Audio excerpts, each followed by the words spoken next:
At a time when America's political heart is split down the middle, the U.S. Senate voted 56-44 to strike down a provision that would have punished states for offering Medicaid-funded health care to undocumented immigrants.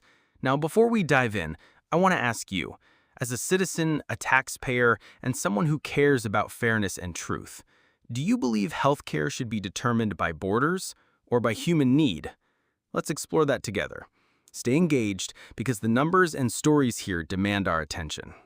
The rejected measure, embedded in President Trump's One Big Beautiful Bill, would have slashed federal Medicaid funds to states like California and New York, reducing their reimbursement rate from 90% to 80%.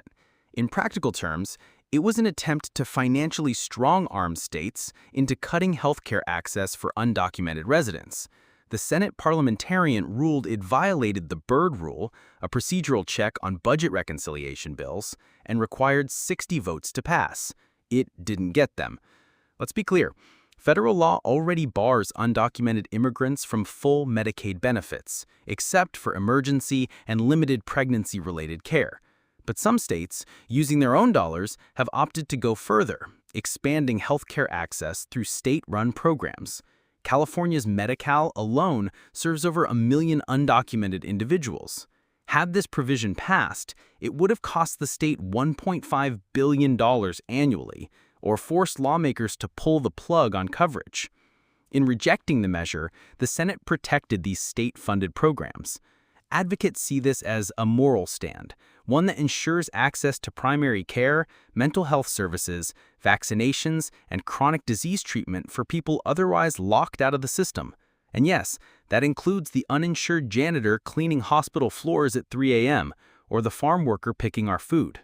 Opponents, however, warn that the $11 billion in potential savings was sacrificed to score political points, and that American citizens could pay the price. There's a deeper battle here. The clash isn't just over healthcare. It's over who decides what compassion looks like, Washington or the states. Supporters of the Senate decision argue it preserves local control. Critics say it creates a chaotic patchwork where your healthcare rights vary wildly depending on your zip code. That tension won't go away. The fiscal debate is equally fierce. California's program costs $4 billion annually. Add growing deficits, rising inflation, and debt ceiling fights, and you've got a perfect storm. One that pits budget hawks against equity advocates, each armed with statistics and each claiming to defend the real taxpayer. On X, the reaction split along familiar lines. Some users praised the Senate for standing up for humanity, while others slammed the vote as welfare for illegals. One post asked, "Why can undocumented immigrants get health care when my veteran father can't afford insulin?" That's not just outrage, that's pain. And pain doesn't care about party lines. But here's a reminder. Many of the people in this coverage debate are quietly working 2 or 3 jobs, contributing to the economy and paying taxes.